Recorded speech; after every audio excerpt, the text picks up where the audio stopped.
우리 전도서 4장 9절에서 12절 이 말씀 오늘 보고 있으신데요. 혼인과 관련해서 자주 인용하는 구절이기도 합니다. 우리가 어제 진봉기 형제님과 박은진 자매님의 혼인식을 제가 참관하고 또 거기서 기도도 하고 이렇게 하면서 지금까지 이제 제가 주례를 많이 했다가 이번에는 이제 대표 기도만 하고 또 주례를 들으면서 이 구절을 다시 보니까 새롭게 와닿더라고요. 아, 그렇구나. 제가 주례를 했을 때랑 또 다른 느낌이었습니다.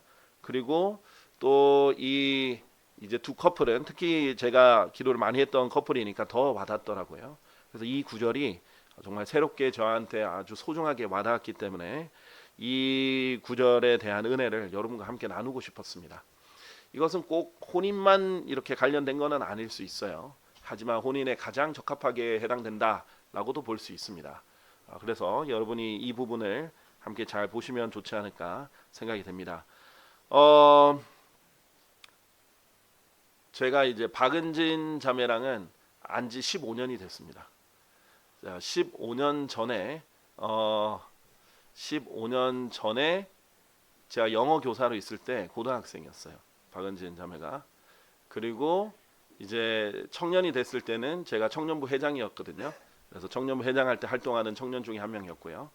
제 아내인 이제 박예록 자매와 동갑으로서 아주 친하게 교회에서 지냈던 자매입니다. 그래서 특별히 이제 인연도 있죠. 그래서 제가 이제 은진 자매 혼인식에 참석하니까 감회가 새롭더라고요.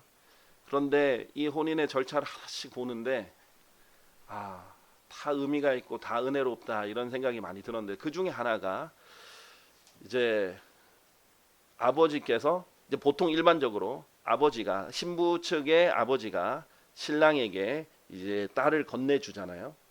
그리고 나서 서로 인사를 하죠.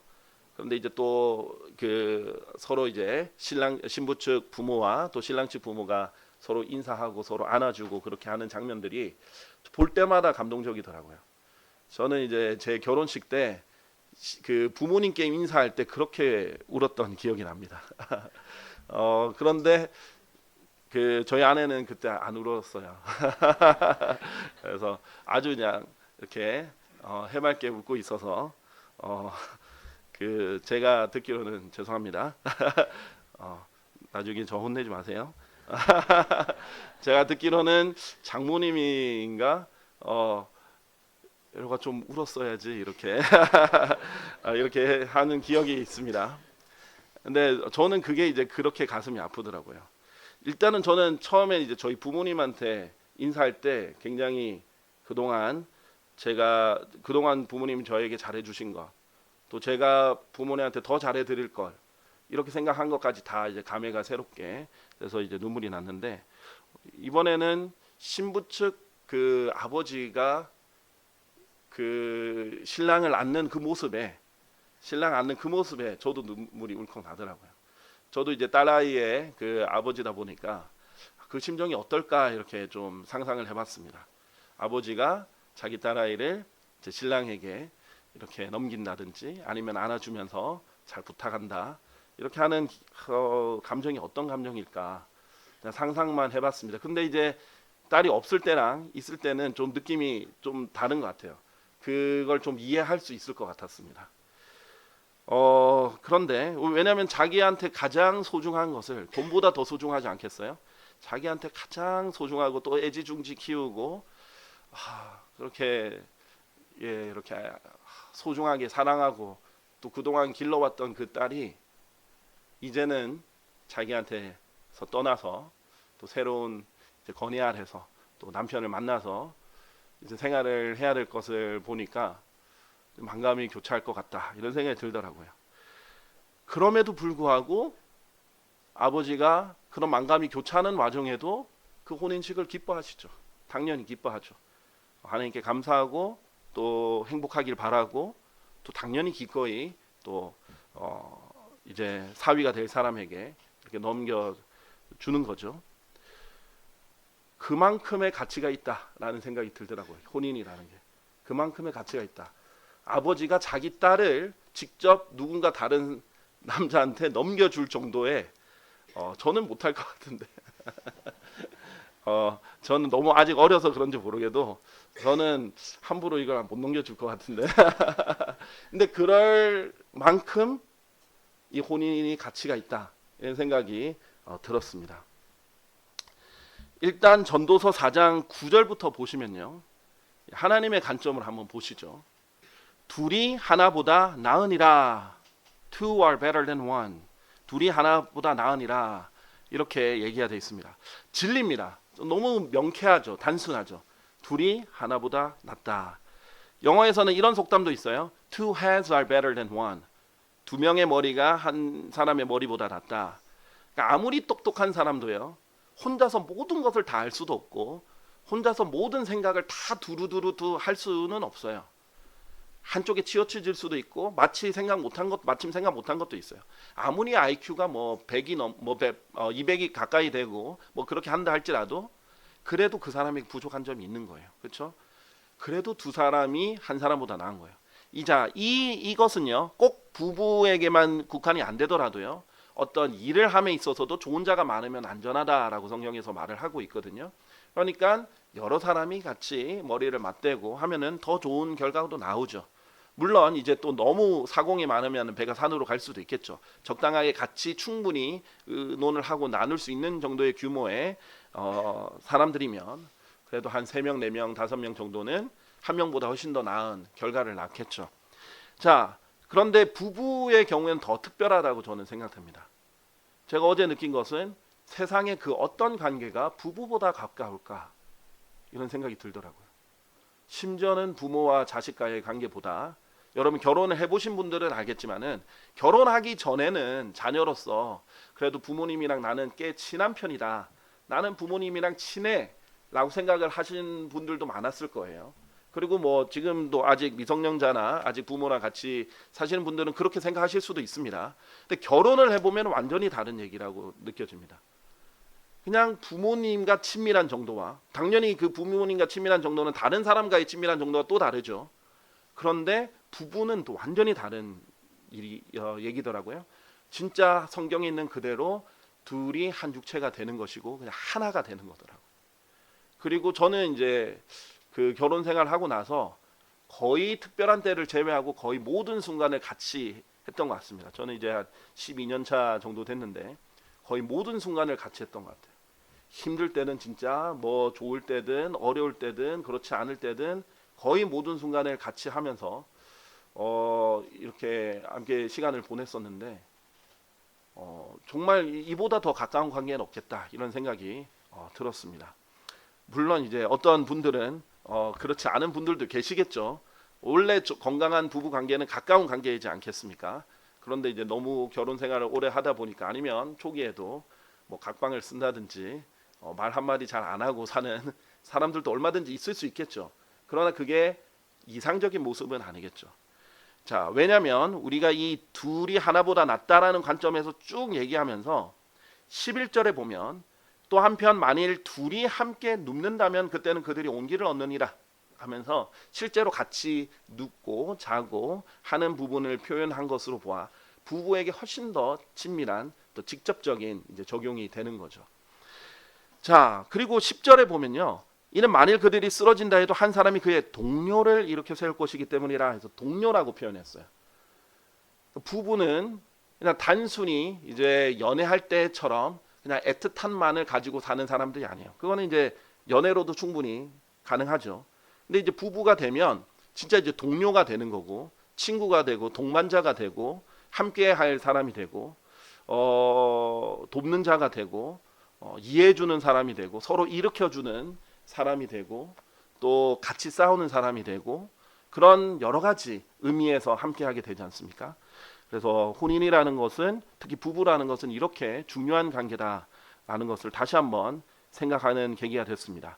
창세기 2장 18절에 보면요, 일찍이 하나님께서 이런 얘기를 하셨어요. 창세기 2장 18절. 그런 다음에 주 하나님께서 말씀하시기를 남자가 홀로 있게 되는 것이 좋지 않도다.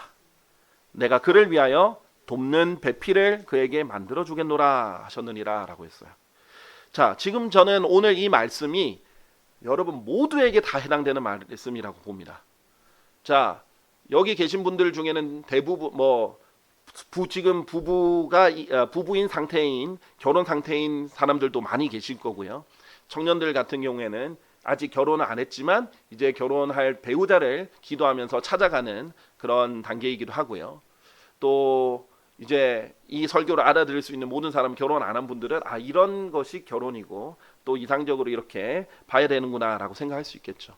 자, 그래서 모두에게 해당되는 것이라고 보는데 하나님께서 남자가 홀로 있게 되는 것이 좋지 않다라고 얘기했어요.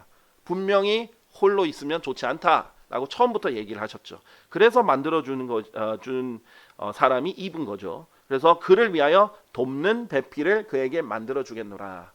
영어로 helpmeet가 되는 거죠. 이 helpmeet는 한 단어입니다. helpmeet는 한 단어로 성경에 등재되어 있어요. 성경이 아니라 그 단어에 영단어에 등재가 되어 있습니다. 이거는 help 하고 이거를 명사해서 mate를 수식하고 그런 이상한 영문법이 아니라 helpmate, 원래 helpmate에서 됐던 한 단어고요. helpmeet도 그 사전들에 보면 한 단어로 등재되어 있습니다. 돕는 배필이라는 하나죠. 자, 그래서 하나님께서 아내를 남자에게 줄 때는 돕는 배필로서 준 거죠. 배필이라는 건 짝이라는 뜻이에요. 자, 신발도 짝이 없으면 소용이 없죠. 아무리 좋은 신발 한 짝씩 가지고 무슨 소용이 있겠습니까? 그렇죠? 다 짝이 있어야 뭔가 기능을 합니다. 아무리 좋은 젓가락도 하나만 있으면 무슨 소용입니까? 그렇죠? 두 개가 있어야 기능을 제대로 하지 않겠습니까? 마찬가지예요. 이 짝이다. 그런데 돕는 짝이다. 하나님께서 맺어주신 짝이다. 돕는 배필이라는 뜻입니다.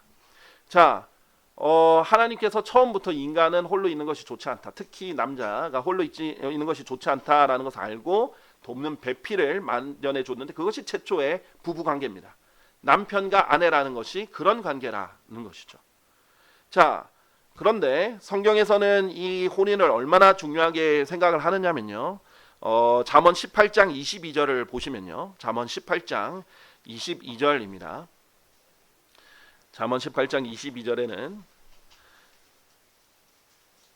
아내를 찾아내는 자는 누구나 좋은 것을 찾아내는 것이며 주의 호의를 얻어내느니라 라고 되어 있어요. 잠언 18장 22절에 보면 그렇게 되어 있죠. 잠언 18장 22절에 그렇게 되어 있습니다. 자, 여기서 찾아내다 라는 단어가 영어로 find고요. 얻어내다라는 단어가 obtain입니다. 자, 얻어낸다는 건요. 그냥 얻다라는 의미보다 훨씬 더 강한 의미죠. 그냥 get의 의미보다 obtain은 굉장히 능동적인 의미입니다. 그래서 그냥 얻다라는 뜻은 수동적으로 그냥 받는다라는 뜻도 있거든요. 근데 그게 아니에요. 얻어내는 것은요. 쟁취해내는 겁니다. 자, 그래서 주의 호의를 얻어내고 find도 마찬가지죠. 그냥 가만히 있는 것이 아니라 정말 찾아내고 그것을 보물찾기처럼 발견해내는 것을 말하는 거죠. 그래서 아내를 찾아내는 자는 누구나 좋은 것을 찾아내는 것이다. 그리고 주의 호의를 얻어내는 것이다. 라고 성경은 표현하고 있습니다. 자, 아내를 찾는 것 너무나 중요한 거죠. 그것은 주의 호의를 얻어내는 것과 비교가 되어 있습니다. 그만큼 좋은 것이라는 거죠. 자, 히브리서 이것을 설명하기 전에 히브리서 13장 4절과 함께 보겠습니다. 히브리서 13장 4절에 보면요. 아주 중요한 말이 있는데 혼인은 모든 것 가운데 존귀한 것이다 라고 되어 있습니다. 혼인은 모든 것 가운데 존귀한 것이다. 침상은 더럽혀지지 않아야 한다. 그러나 행음에 빠진 자들과 간음하는 자들은 하나님께서 심판하시리라. 이렇게 말씀하고 계세요.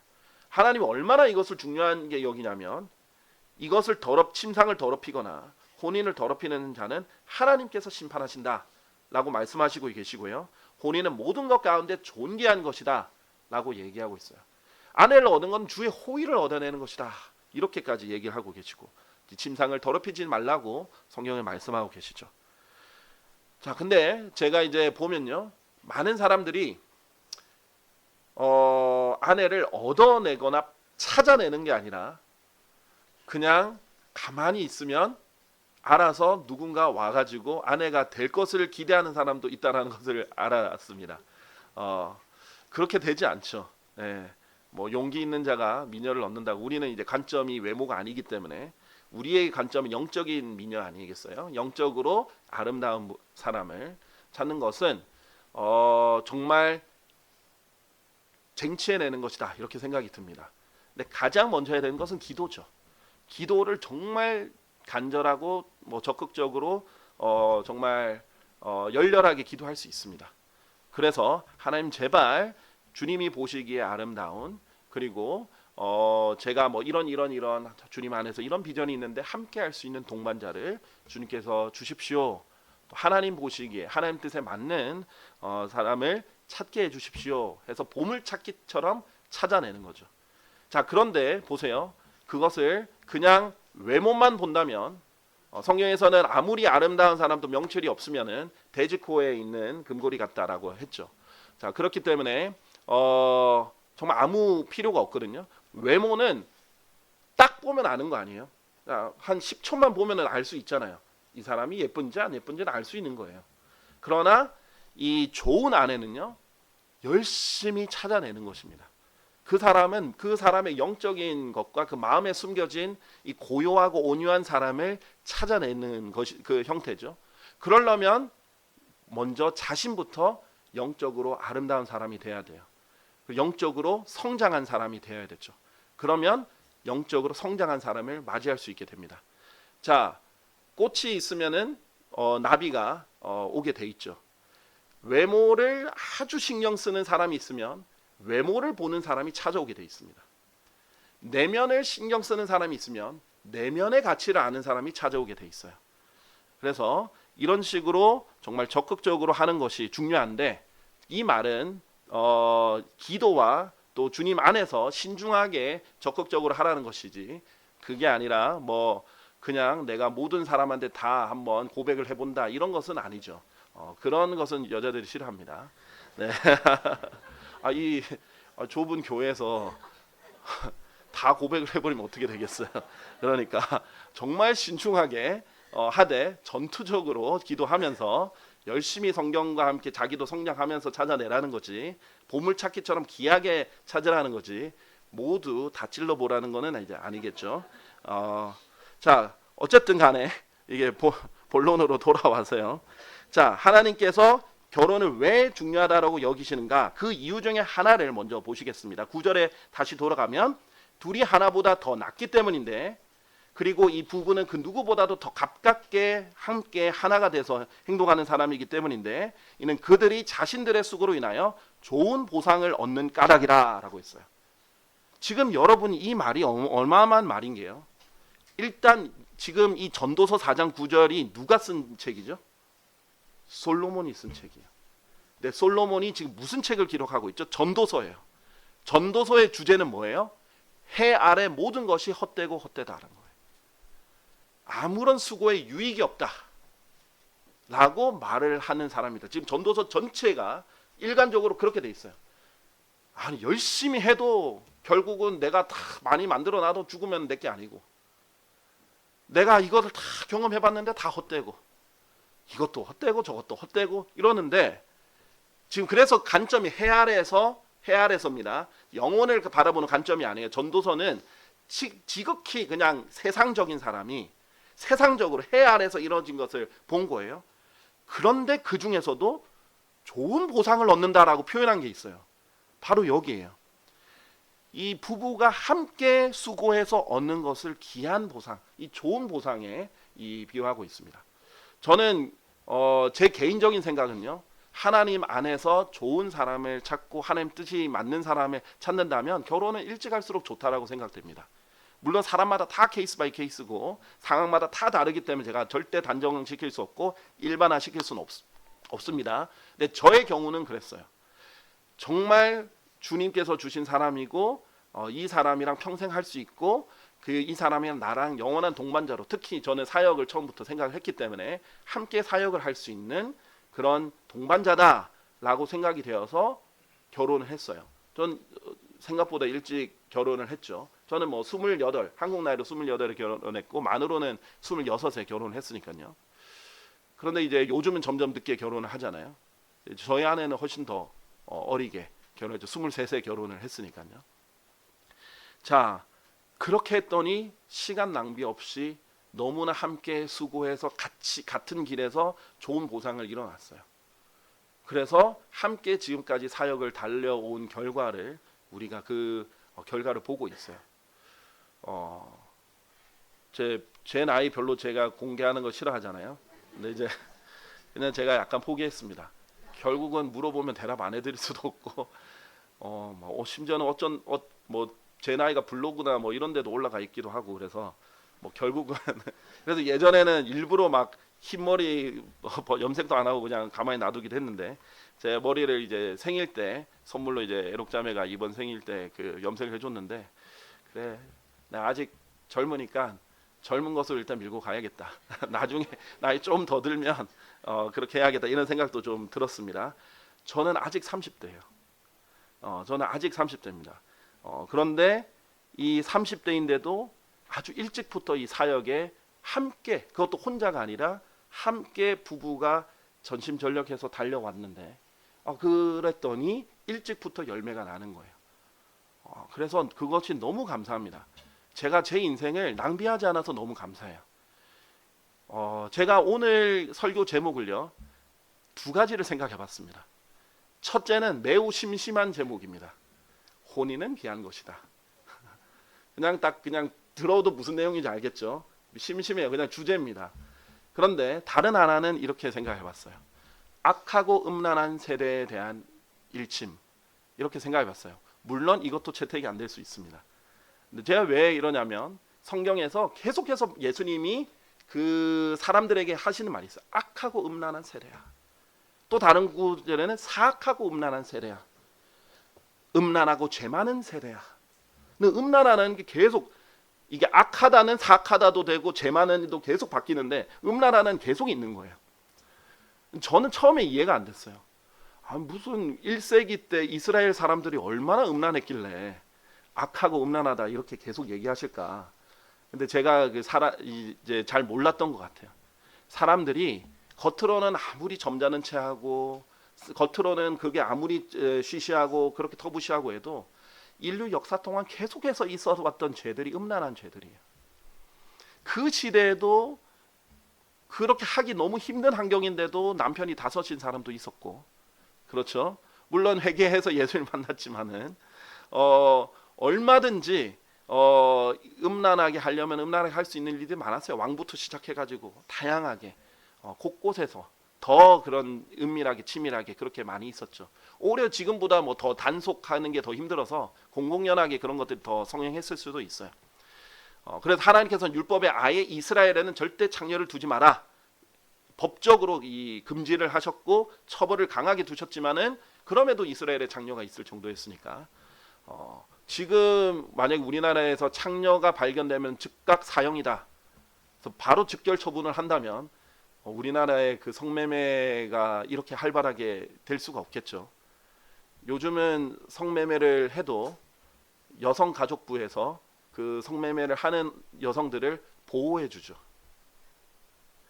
그렇기 때문에 뭐 처벌을 거의 받지 않습니다. 오히려 뭐 포주나 이런 그걸 하는 그 점주들은 해를 받더라도 성매매 하는 여성들이 크게 처벌을 받지 않는다고 제가 조사해 보니까 그렇게 나와 있었습니다.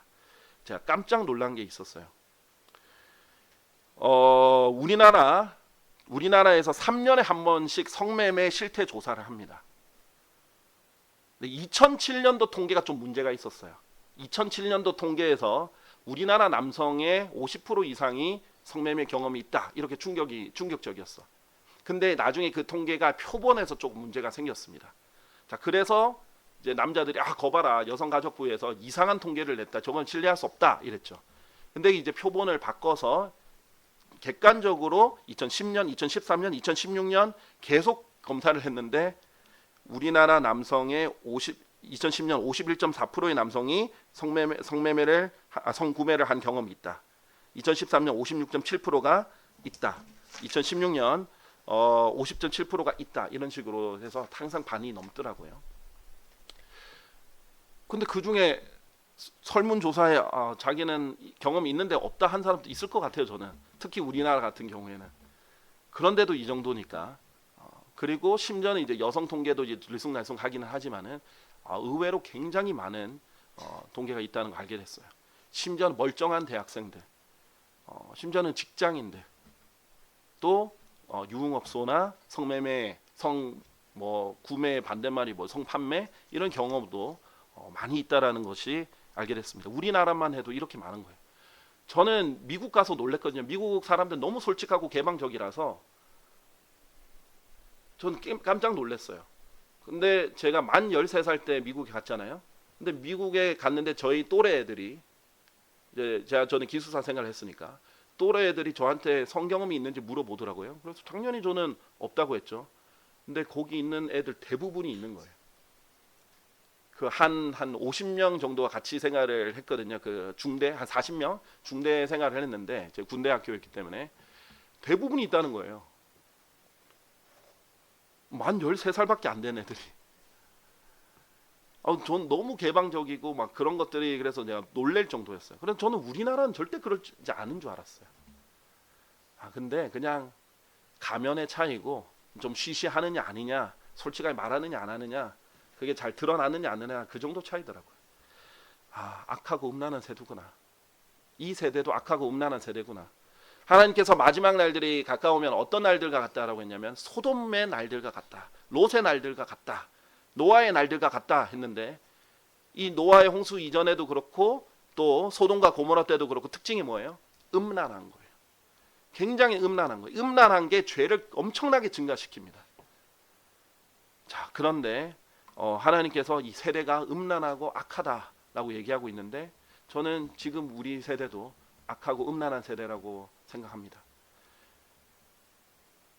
저희 부모님 세대만 해도 당연히 결혼하면은 당연히 그게 첫 상대인 경우가 대부분이었다고 들었어요. 아니면은 당연히 그 관계를 하면 결혼해야 된다라고 생각하거나. 근데 요즘은 20대들, MZ 세대들의 관념을 보면 먼저 관계를 가져보고 그때 사귈지 말지 결정한다. 이런 말들도 있더라고요. 동거도 너무나 쉽게 하고 혼전 성관계도 너무 비일비재한 그것을 그냥 당연히 남자친구 여자친구 사귀면은 그 정도는 하는 것으로 생각하는 악하고 음란한 세대에 우리가 살고 있습니다. 그런데 하나님께서는 혼인이 너무 귀한 것이다. 그렇게 해서 자기 몸을 팔아버릴 그런 게 아니다. 혼인은 정말 모든 것 중에서도 모든 것 가운데 존귀한 것이다. 침상은 더럽히지 마라. 하나님께서 심판하신다. 이렇게 하셨어요. 다른 모든 죄는 몸 밖에 있는데 음행은 몸에 있다. 몸에 있는 죄다. 이렇게까지 하나님께서 경고를 하셨죠. 그래서 저는 이 악하고 음란한 세대가 특히 젊은 세대들이 혼인을 귀하게 생각했으면 좋겠어요. 정말 귀하게 보호하고 지키고 있다가 하나님께서 보여주시고 하나님께서 맺어주시는 그 돕는 배필과 정말 아름다운 결혼 생활을 했으면 좋겠습니다. 여기 있는 모두가 그렇게 생각을 했으면 좋겠죠. 아멘입니까? 네, 그랬으면 좋겠어요. 근데 이 세대는 너무나 악하고 음란한 것을 알게 되었습니다. 2018년도 6년 벌써 6년 전 기준이죠. 공식 통계를 내기가 매우 어려운 부분인데 이 성산업 특히 포르노 시장이 공식 통계는 낼 수 없는데 추정으로는 약 1,500억 달러 즉 168조 원으로 추정하고 있습니다. 우리나라 국방부 예산의 3배 정도 됩니다. 어마어마한 비용이 포르노 산업으로 이렇게 되죠. 요즘에는 얼마든지 스마트폰, 컴퓨터 등등으로 어린 아이들도 어린 10대뿐만 아니라 초등학생들도 이렇게 접근을 할 수 있는 것이 이 음란한 것들입니다. 세대가 점점 더 음란해질 거예요. 나중에 소돔에 가면 어떤 일이 벌어지죠? 대놓고 그 롯의 집에 두 천사가 왔는데 천사는 그냥 천사처럼 보이지 않는다 그랬죠. 남자들이 들어왔어요.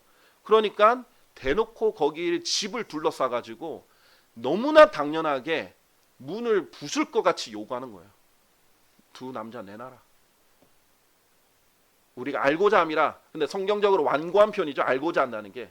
우리가 그 두 사람 내가 집단 강간을 하고 싶으니까 내놔. 너무나 당연하게 요구하는 거예요. 그런 도덕 수준이. 성이 타락하면 전체적으로 도덕 수준은 다 타락합니다.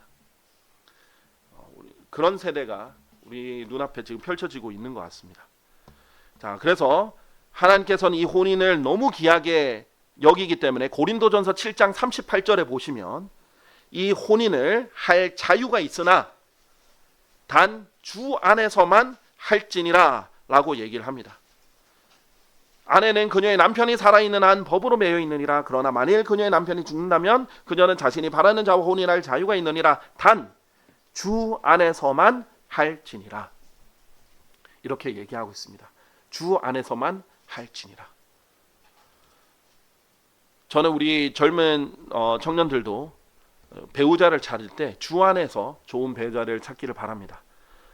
세상에서 이렇게 찾기보다는 정말 주님 안에서 정말 예수 그리스도를 함께 믿고 함께 섬길 수 있는 주 안에서 혼인을 할 수 있게 되기를 바랍니다. 이래서 혼인과 관련해서는 마귀들의 교리도 있죠. 뭐가 있어요? 혼인을 금하면 마귀들의 교리다. 성경에서 말합니다. 디모데전서 4장 3절에 그들은 혼인을 금하고 음식들을 단절하라고 명령하노니 하면서 이것들이 마귀들의 교리다 라고 하고 있습니다. 혼인은 귀한 거예요. 혼인하지 마라 해버리면 그게 마귀의 교리일 정도로 아주 엄숙한 명령인 것입니다.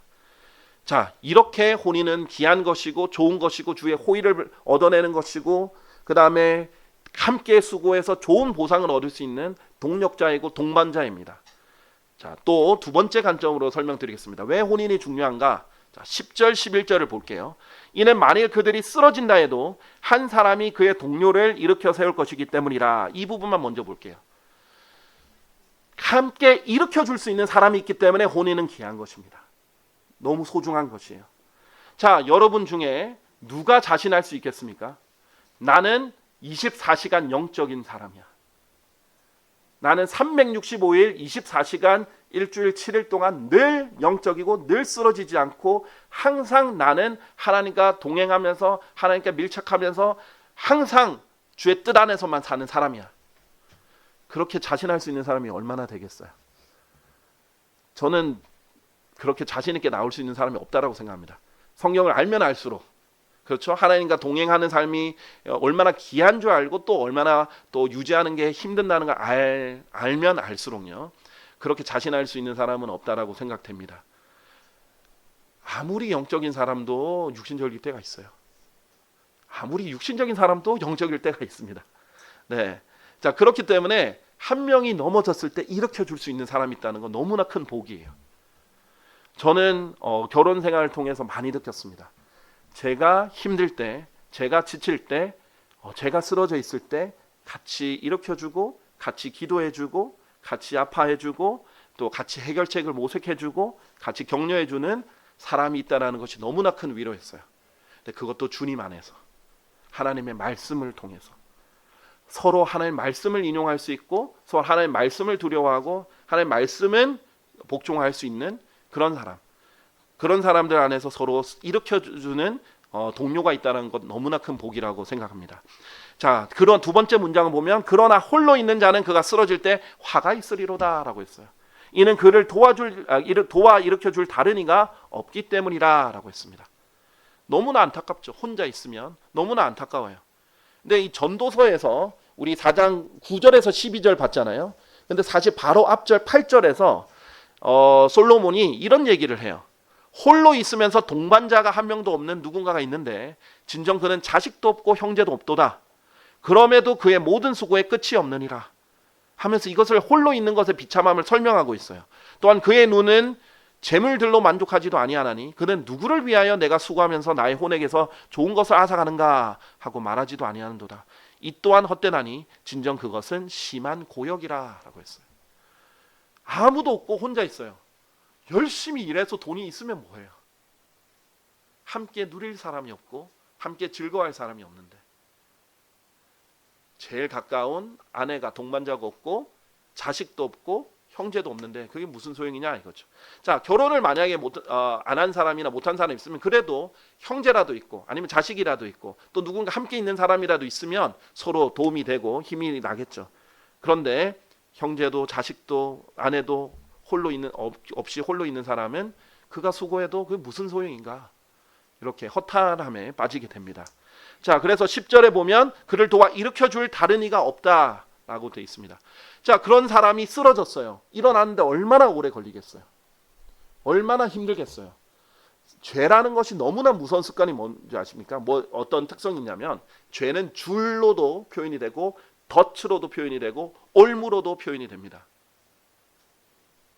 죄는 거기에 죄에 빠지는 순간 줄로 이렇게 꽁꽁 매여 버리는 것과 같아요. 그래서 빠져나오기 너무 힘듭니다. 죄는 덫에 걸린 것과 같아요. 빠져나오려고 발버둥 칠수록 더 힘들 수도 있어요. 잘 안 빠져나와지는 거죠. 자, 그런데 혼자 빠져나오려면 너무 힘든데 옆에서 그것을 풀어주는 사람이 있고 옆에서 그걸 도와주는 사람이 있고 옆에서 그걸 일으켜주는 사람이 있다면 얼마나 더 빨리 그래서 벗어나겠습니까? 여러분이 만약에 지금 아직 결혼 안 하셨다면 이런 사람을 기도하시면 좋을 것 같아요. 하나님 안에서 하나님의 말씀으로 서로 일으켜주고 세워주고 도와줄 수 있는 사람, 그런 사람을 구하면 좋겠습니다. 자, 11절 또한 만일 둘이 함께 눕는다면 그때는 그대로 온기를 얻느니라. 그러나 누군가가 어떻게 홀로 따뜻해질 수 있겠느냐? 없죠. 옆구리 시리다 이런 표현 성경을 모르는 사람도 하잖아요. 실제로 얼어 죽어 갈 때 정말 함께 온기를 나눌 수 있는 사람이 훨씬 더 오래 산다고 하죠. 아무리 지방이 많은 사람이라도 혼자 있으면 빨리 그 추운 환경에서 예를 들면은 갑자기 조난을 당해서 추운 환경이 있다. 그럼 빨리 죽게 되는 거죠. 자, 하나님께서 함께 따뜻하게 서로 따뜻한 체온을 나눌 수 있는 사람, 서로 위로해 줄 수 있는 사람, 힘을 줄 수 있는 사람, 평생의 동반자로 주셨습니다. 자, 12절 이제 세 번째로 이게 중요한 이유를 지금 여기에 2번과 관련은 있는데 세 번째로 내가 따로 놓고 설명을 드릴게요. 12절에 보면요. 그리고 만일 누군가가 그를 대적하여 제압한다면 둘이 그를 대항하리라. 여러분은 우리가 이제 장난으로 남편 할 때 남의 편이다 뭐 이렇게 얘기를 하지만 원래는 사실 남편은 제일 누가 뭐래도 자기 편이잖아요. 그렇죠? 부부라는 건 원래 서로의 편이고 서로를 지지해주는 사람이잖아요. 그래서 누군가가 우리를 대항하고 이 가정을 대항하고 무찌르려 하고 제압하려 하고 억압하려고 하면 함께 대항할 수 있는 동료이죠. 같은 전우이기도 합니다. 그런 사람들이 반드시 필요해요. 그래서 이 혼자 있을 때 힘든 상황들 가운데서 함께 싸울 수 있는 전우이고 함께 동료 군인이기도 한 그 사람이 바로 혼인 관계다라고 볼 수 있겠습니다. 그래서 여러분은 특히 저는 이제 남자니까 청년들 중에 남자들에게 제가 꼭 말씀드릴게요. 제발 얼굴 좀 그만 보세요. 저는 이제 많이 봤어요. 우리 교회만 말하는 게 아닙니다. 다 그냥 모든 포괄적으로 제가 소위 모태신앙 아닙니까? 거의 한 40년 가까이 봤는데 다들 뭐 기도 제목이 있다고 얘기는 해요. 다들 각자의 무슨 기도 제목들은 있습니다. 근데 결국 좋아하는 사람은 예쁜 사람이더라고요. 자기 눈에 예쁜 사람. 외모를 그냥 필연적으로 거의 보더라고요. 근데 이제 그만 보시고 함께 싸울 수 있는 사람, 특히 영적 전쟁을 수행할 수 있는 사람. 자, 삶은요 그냥 연애 그 감정 풋풋한 그 감정과 그냥 애틋한 감정으로 되는 것이 아닙니다. 인생은 그렇지 않아요. 인생은 전투입니다. 전쟁이에요. 우리 영적 전쟁을 수행해야 되는 그리스도입니다. 죄와 싸워야 되고 세상의 그 악과 유혹과 싸워야 되고 또 마귀와 싸워야 되고 온갖 그런 전투가 있는데 함께 싸울 수 있는 사람을 골라야죠.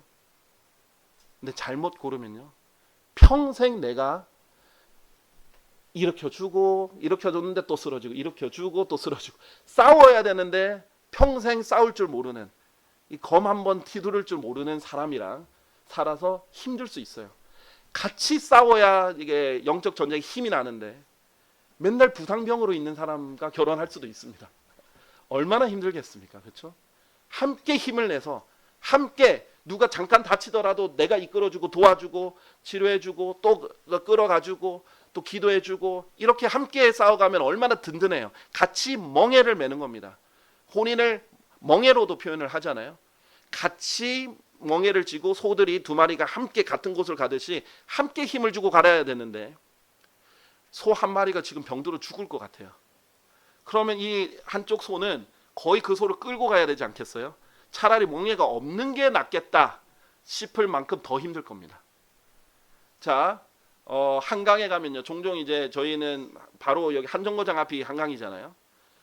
한강에 가면 이제 커플들이 이렇게 함께 타는 2인용 자전거가 있어요. 그거 볼 때마다 느끼는 게 있습니다. 어떤 사람들은 같이 이렇게 해요. 같이 힘이 나겠죠. 어떤 사람은 한 사람 가만히 있습니다. 한 사람이 하는데 혼자 타는 것보다 더 힘들겠죠. 혼자 타는 것보다 더 힘들게 그렇게 가야 되는 겁니다. 어떤 사람을 기도해야 되고 어떤 사람을 해야 되는가? 현실적으로 성경에서 찾아야 돼요. 그래야 나중에 후회하지 않습니다. 그리고 만약 이미 혼인했다면 후회하지 마시고 혼인했다면 만족하시고 감사해하시고 그래 내가 이런 배우자가 돼야 되겠구나. 내가 함께 일으켜주는 배우자가 되고 내가 도와줄 배우자가 돼야 되겠구나. 함께 싸울 수 있는 배우자가 돼야겠구나. 이렇게 하시면 되겠습니다. 자, 마지막으로 그런즉 세 겹으로 된 끈은 속히 끊어지지 아니하느니라 라고 했어요. 지금 계속 둘이 하나보다 낫다 해서 둘 얘기하다 갑자기 숫자 3이 나옵니다. 쉬운 관점에서 이거예요. 둘이 하나보다 나은데 셋이 둘보다 낫다는 거예요. 가장 쉬운 예로 일단 혼인을 예로 들면 자식이 생기면 더 다릅니다. 혼인이 왜 귀한 거예요? 자녀를 가질 수 있기 때문입니다. 합법적으로 또 너무나 아름답게 함께 그 사랑의 열매인 자녀가 나올 수 있기 때문이에요. 자, 그런데 보세요. 막 불법적으로 만나거나 뭐 성매매를 하거나 그러면 어떻게 같이 자녀를 함께 기르고 그렇게 할 수 있겠어요? 그렇죠? 제가 이 결혼식을 봤는데 정말 자기가 아는 자기가 사랑하는 모든 사람들 불러놓고 정말 합법적으로 당당하고 떳떳하게 저는 이 사람이랑 결혼합니다. 제가 하나님 앞에서 이 청중들 앞에서 이 회중들 앞에서 제가 선언합니다. 제가 서원합니다. 하면서 혼인 서약을 하는 거예요. 제가 이 사람을 이제 사랑하겠습니다. 평생 사랑하겠습니다. 제가 이제 이 사람과 한 몸이 됐습니다. 한 몸이 되겠습니다. 제가 이 사람과 혼인을 하겠습니다. 당당하게 외치고 당당하게 결혼해서 당당하게 하나님이 허락해 주신 그 성을 함께 즐겁게 누리면서 몰래 어둡게 어두운 곳에서 모텔 들어가서 뭐 남이 안 보이는 곳에서 결혼도 안 한 사람들이 그러는 게 아니라 정말 당당하게 합법적으로 하나님 안에서 축복받고 사람들도 축복해 주는 가운데서 함께 즐겁게 살면서 그 사랑의 열매인 자녀까지 기르는 거예요. 그러면 둘이었는데 셋이 됩니다. 셋이었다가 넷이 될 수도 있겠죠. 그러면은 세 겹으로 된 끈에서 네 겹으로 된 끈이 될 수 있겠죠. 이 자녀가 있는 가정은 더더욱 이렇게 튼튼해집니다. 그리고 쉽게 속히 끊어지지 않습니다. quickly예요. easily가 아니라 quickly. 속히 끊어지지 않습니다. 물론 계속 방치해두면 계속 타격을 방치해두면 언젠가는 끊어질 수도 있겠죠. 그렇게 안 되게 만드는 것이 이 가장의 역할이고 모두 가족의 일원들이 해야 될 역할이죠. 자, 그렇게 세 겹으로 된 끈이 되는 것입니다. 최근에 저희 아내가 저한테 좀 잔소리를 한 적이 있어요. 죄송합니다.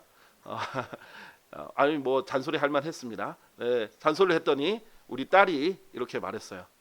엄마, 하나님을 의지하세요. 45살인데 아직 그렇게 얘기하더라고요. 네, 요즘 그런 말들을 많이 해요. 엄마 항상 안아주세요. 사랑해주세요. 아빠 사랑한다고 말해줘요.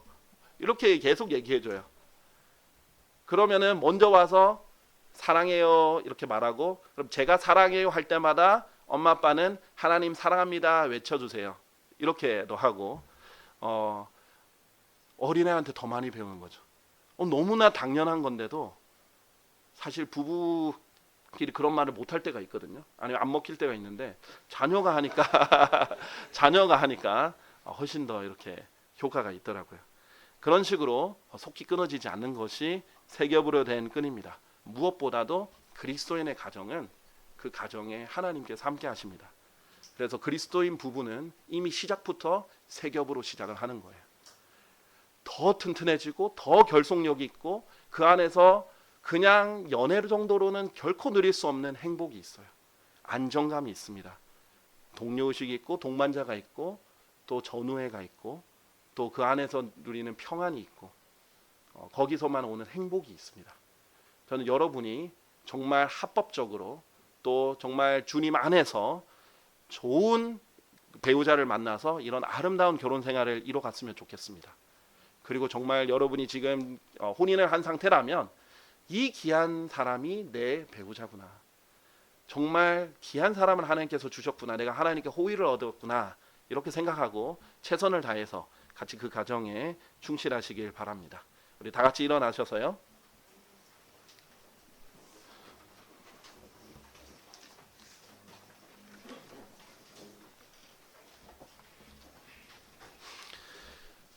찬송가 239장 주 내 맘에 들어가시려 할 때 함께 찬양하고 찬양할 텐데요. 찬양하면서 패를 할 텐데 찬양하기 전에 우리 반주자께서 239장 반주하는 동안 오늘 말씀을 듣고 하나님께 반응하고 또 하나님께 기도로 아뢰는 시간을 가지시길 바랍니다.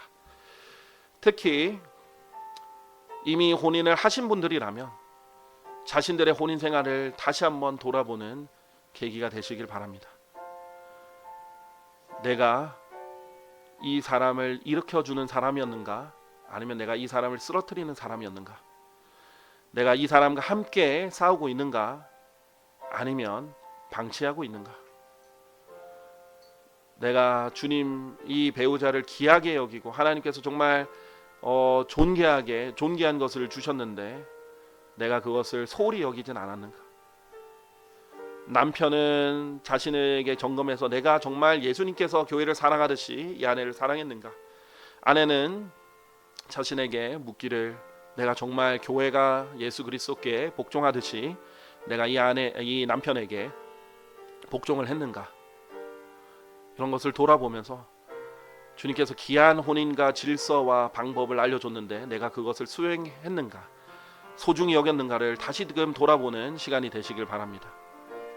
그리고 또한 앞으로 결혼을 계획하고 있거나 기도하는 사람들이 있다면 정말 세상적 기준이 아니라 다른 어떤 외적 기준이 아니라 주님 안에서 영적인 기준으로 배우자를 구하는 그런 여러분들이 되시기를 바랍니다.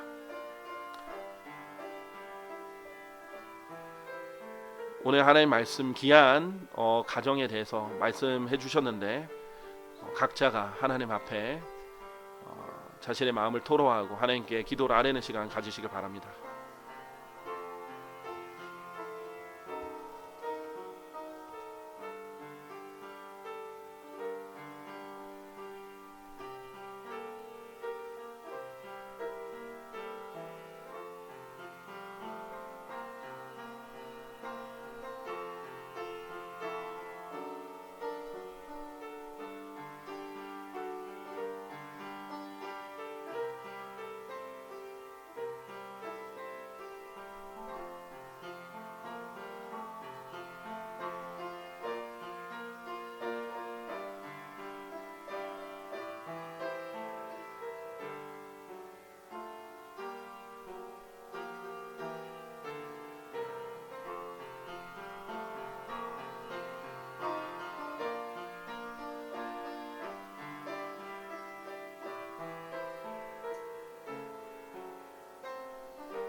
우리 다 같이 찬송가 239장 주 내 맘에 들어가시려 할 때 함께 찬양하시겠습니다.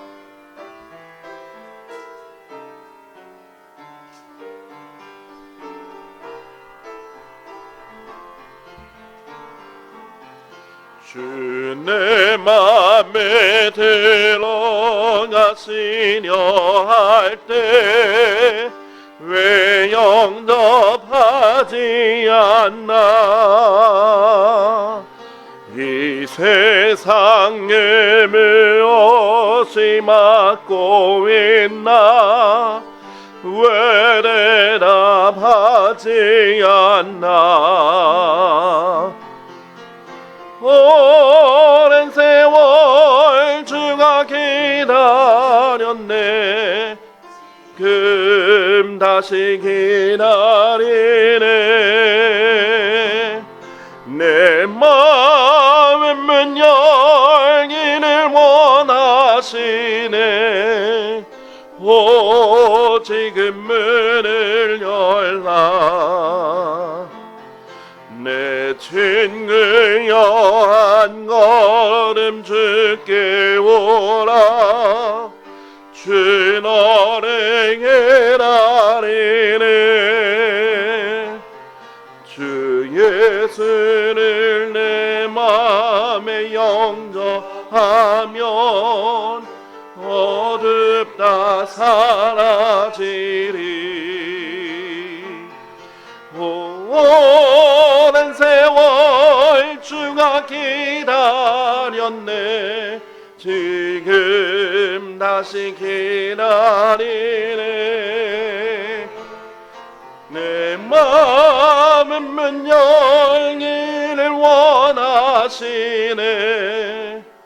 오 지금 문을 열라. 아멘. 함께 기도하겠습니다. 사랑하는 주 하나님 아버지, 감사합니다.